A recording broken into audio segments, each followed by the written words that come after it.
В купа се смесват двата вида брашно, солта и бак пулвера.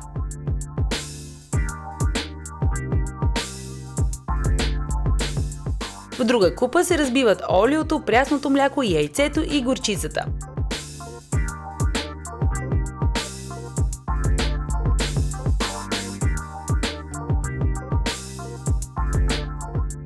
Течните съставки се наливат към сухите и се забърква тесто за мъфини.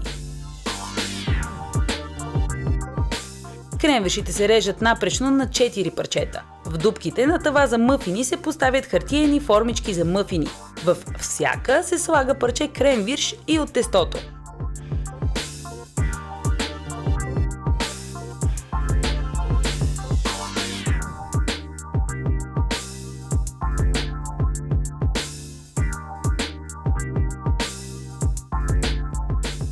Пекат се загрята на 180 градуса в фурна до готовност около 15 минути.